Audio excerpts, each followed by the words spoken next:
Chaque vendredi, Éric Nolot est avec nous. Bonjour Éric. Bonjour Patrick, bonjour à tous. Alors dans votre édito ce matin, vous vous demandez à votre tour si c'était mieux avant.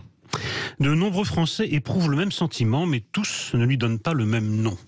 À propos de leur pays, faut-il parler de déclin, faut-il parler de déclassement ou faut-il parler de décadence? Le philosophe Michel Onfray a récemment exprimé sa préférence, je le cite, « Souvenez-vous des obsèques de Victor Hugo, il y avait 1 million de gens dans la rue.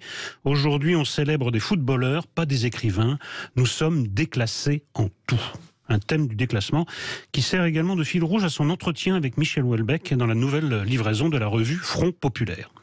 Mais sans doute parce qu'il est à la fois un penseur brillant et un homme courtois, Michel Onfray passe sous silence une seule chose dans cette conversation au long cours, à savoir que le fait même que Michel Houellebecq soit devenu une sorte d'écrivain national atteste la violence du déclassement hexagonal. Au XIXe siècle, notre écrivain national se nommait Victor Hugo précisément.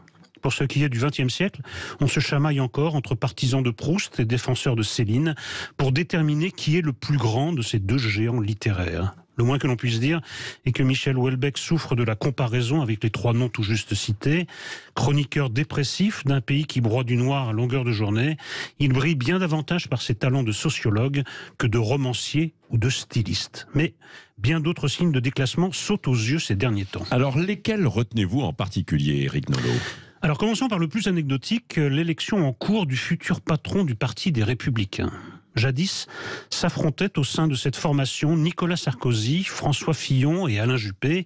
Les titans d'aujourd'hui se nomment Éric Ciotti, Bruno Retailleau et Aurélien Pradier.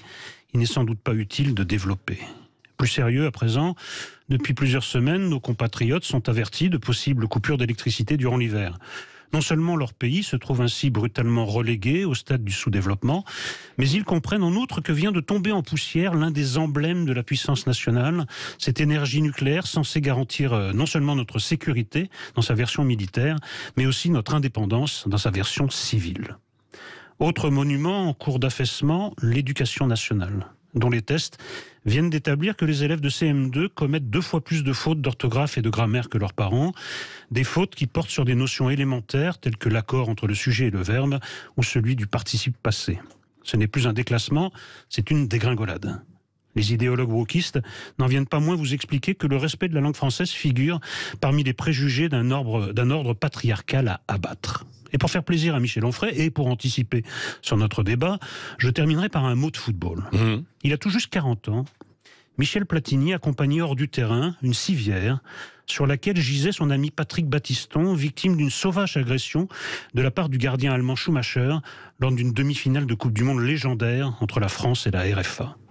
Il lui tenait la main, il ne lui lâchait pas la main, et la scène en rappelait une autre dans l'Iliade d'Homère, Achille et son compagnon Patrocle devant les murs de Troie. À comparer avec ce titre lu hier dans la presse sportive, je cite, « Le marabout de Paul Pogba dément avoir jeté un sort à Kylian Mbappé ». C'est alors que j'ai nommé le sentiment éprouvé par tant de Français un effondrement. Chaque vendredi matin, l'édito d'Éric Nolot, que l'on retrouvera, Éric, pour parler cette fois-ci un petit peu football et peut-être d'autres sujets, tout à l'heure à 9h moins 20.